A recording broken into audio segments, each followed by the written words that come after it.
उलझती राहें एपिसोड 2। प्रीतो को घर के काम को छोड़कर सभी कामों से लगाव था।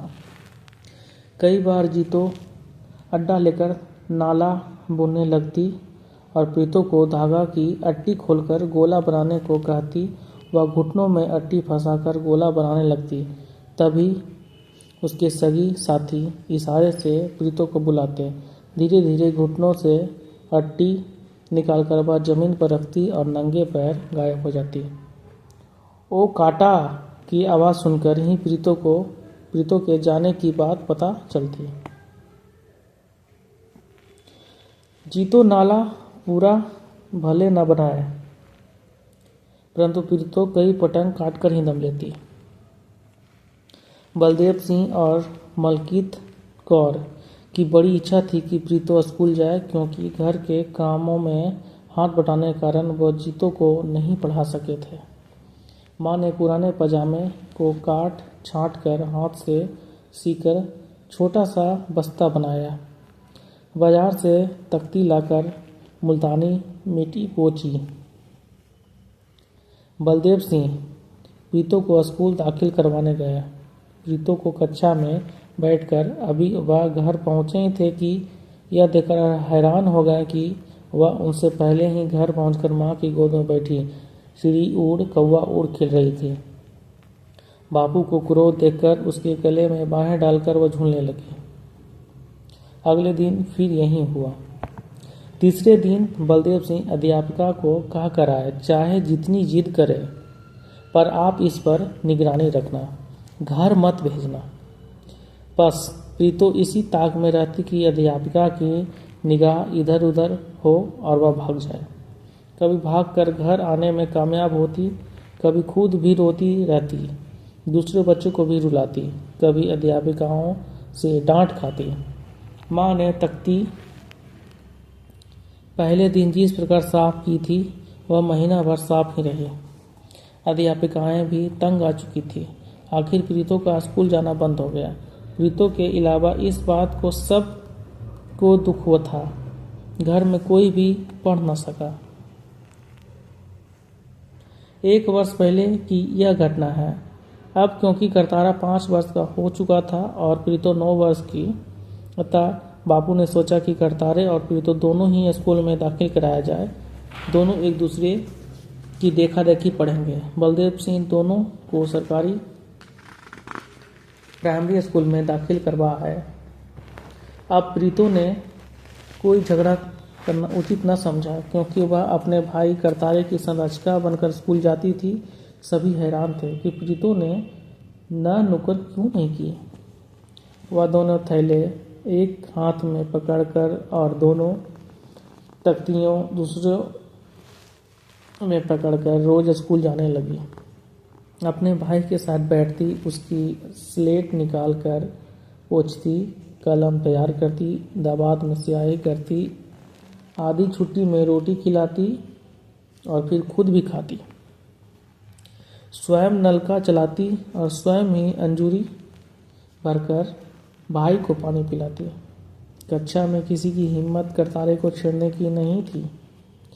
अध्यापिका उसको पढ़ाने के लिए जब भी कहती, उसका जवाब हाजिर होता था, मैडम जी, मैंने नहीं पढ़ना, मैं तो करतारे के साथ आती हूँ। उसकी अपनी तख्ती पर भी करतारा ही आड़ी तिरछी लकीरें खींचता रहता। आखिर घर वाले को जब उसके घर पास से गुजरती अध्यापिका ने बताया, बापू और बेबो ने प्रीतो को खूब डांट पिलाई, परंतु उसे न पढ़ना था और न वह पढ़ी। वह हर रोज स्कूल जाती थी, अतः उसका नाम भी नहीं काट सकता था। वार्षिक परीक्षा से कुछ दिन पहले उसने जाना छोड़ दिया था, क्योंकि परीक्षा देकर फेल होने का उसके हमेशा डर लगा रहता था। अब तक करतारा भी चुस्त हो गया था। प्रीतो के कारण साथी उससे झगड़ते नहीं थे। प्रीतो अब करतारा दोनों बेबो के अगल बगल सोते थे। प्रीतो को बेबे के पेट पर लेटना बहुत अच्छा लगता था। रात को भी वह एक साथ बेबे के पेट पर पैर रखकर सोती थी। जब बेबे के सिर में दर्द होता तो अपनी नन्ही नन्ही हाथों से बेबो के सिर पर तेल लगाती। बेबो से भी ज़्यादा उसे बापू प्यार करते। जब प्रीतो नाराज होती तो वह रोटी खाने से इनकार करती थी। उस समय बापू उसको मनाने के लिए उसके आगे पीछे घूमते, तरह तरह के लालच देते, तब कहीं जाकर प्रीतो मानती। लगभग 5 वर्षों की आयु तक वह बापू के कंधों पर दूर चढ़कर दूर दूर तक जाती थी। अगर बापू घर में होते तो वह इधर उधर छलांगे लगाती। तंग आकर बापू कहते, अच्छा प्रीतो पुत्र, मेरी टांग पर तो खड़ी हो जा, बहुत दर्द हो रहा है। सुनते ही वह गायब हो जाती थी। बहन जीतो उसे बेबो की तरह प्यार करती। जब बेबो खेतों में काम करने जाती तो जीतो ही उसको नहलाती, कपड़े बदलती और चोटियां बनाती। उसकी कभी अपनी छोटी बहन प्रीतो से लड़ाई नहीं हुई। प्रीतो भी हमेशा कोशिश करती कि वह अपनी बहन का हाथ बटाए, परंतु हर बार काम घटाने की अपेक्षा बढ़ा देती। बर्तन साफ करने की कोशिश करती तो घंटों भर बर्तन धोती रहती। कपड़े धुलाने के लिए बैठती तो अपने सारे कपड़े गीले कर लेती। बस जीतो चाहती थी वह कुछ भी काम ना करे तो भी अच्छा है। कभी कभी अगर उसे बेबो डांटती तो बापू पछ लेते, बापू डांटते तो जीतो पछ लेती, और यदि जीतो डांटती तो बेबे पछ लेती। अक्सर वह करतारे के साथ बाहर ही घूमती रहती। खेतों में लगे हुए एक जामुन के पेड़ पर चढ़कर जामुन तोड़ना, सहतूत तोड़ना, अमरूद और आम तोड़ कर लाना, ये उसके बाएं हाथ का खेल था। दोपहर को जब सब सो जाते तब वह करतारे और अन्य लड़कों के साथ लेकर झाड़ी के बैट तोड़ने निकल जाती। आर्थिक तंगी के कारण जीतो की शादी में देरी हो गई थी। 20 वर्षीय जीतो के लिए उपयुक्त अविवाहित वर ढूंढने में बहुत कठिनाई थी। अतः बलदेव सिंह को अपनी सुपुत्री का विवाह 30 वर्षीय दहेजू लड़के के साथ करना पड़ा। विवाह के समय फुलकारी की चुन्नी सिर पर ओढ़े प्रीतो बहुत खुश थी। जब गुरु ग्रंथ साहिब के सामने जीतो अपने पति के पास बैठी थी तो प्रीतो उसके इस दिव्य रूप को देखकर मन ही मन बहुत खुश हो रही थी। चिड़िया की तरह फुदकती वह कभी इस कोने में और कभी उस कोने में बैठती, परंतु सभी कोने जीतो के सामने होते। उसने अचानक चुपके से जीतो के कान में कहा, जीतो तू कितनी सुंदर है। जीतो हल्के से मुस्कुरा दी। शादी की सभी रस्मों में प्रीतो बहुत खुश थी। विदाई के समय वह फूट फूट कर रोने लगी। उसको संभालना सभी के लिए कठिन हो गया। घर के सभी सदस्य जानते थे कि शुरू से वह बहुत हट्टी और मनमानी करने वाली है। अतः बापू ने बहुत प्यार से समझाया, फुसलाया कर जीतो को गोद से उतारा। वह एकदम गुमसुम सी हो गई। उसकी सारी शरारतें यकायक गायब हो गई।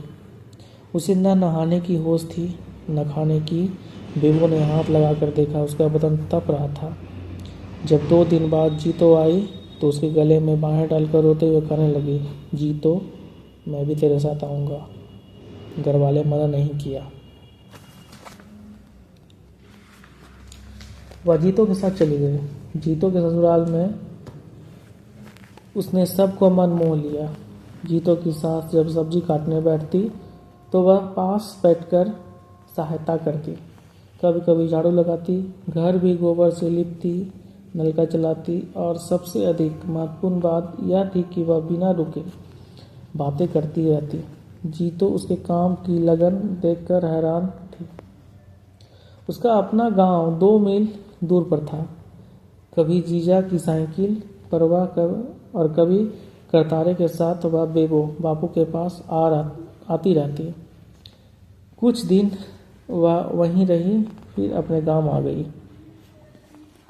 समय बीतता गया। करतारा 8वीं में पढ़ता था। प्रीतो 17 वर्ष की हो गई। अब वह करतारे की किताबें कॉपी का पूरा ध्यान रखती। उसके बस्ते में हर एक चीज़ खुद रोज लगाती। जब जीतो आती तो उसके सूट पहनकर शीशे में खुद को निहारती।